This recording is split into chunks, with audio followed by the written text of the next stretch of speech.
चूना बांझपन की सबसे अच्छी दवा है। इनफर्टिलिटी, बांझपन, ये सबसे जल्दी चूने से ही ठीक होता है। माताएं भी इस बात को सुने ध्यान से कि ऐसी अगर कोई माताएं बहनें हमारे घर में हैं जो मां नहीं बन पा रही हैं और तरह तरह से डॉक्टर ने उनकी जांच की है और डॉक्टर कहता है जी मेरे समझ में नहीं आता, सब चीज तो नॉर्मल है, फिर भी मां नहीं बन पा रही है, ऐसी किसी भी मां को लगातार चूना खिला दो, बहुत जल्दी मां बनेगी।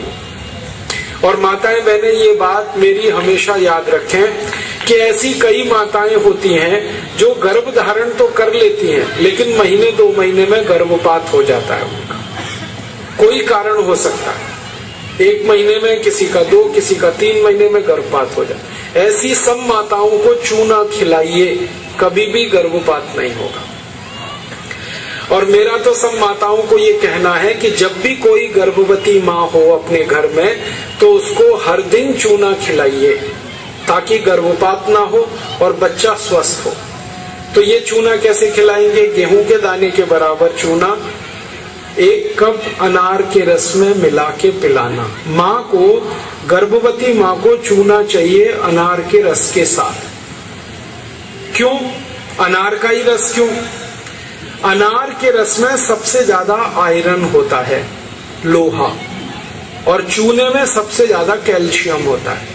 और गर्भवती माँ को आयरन और कैल्शियम, इन्हीं 2 तत्वों की सबसे ज्यादा आवश्यकता होती है।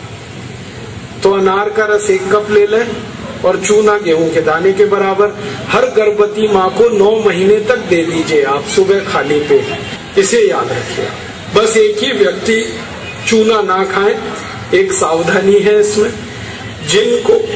जिनको पथरी की बीमारी है, जिनको गॉल ब्लैडर स्टोन है वो चूना ना खाएं, जिनको किडनी स्टोन है वो चूना ना खाएं, जिनको मूत्रपिंड में पत्थर है वो चूना ना खाएं, बाकी सब खाएं।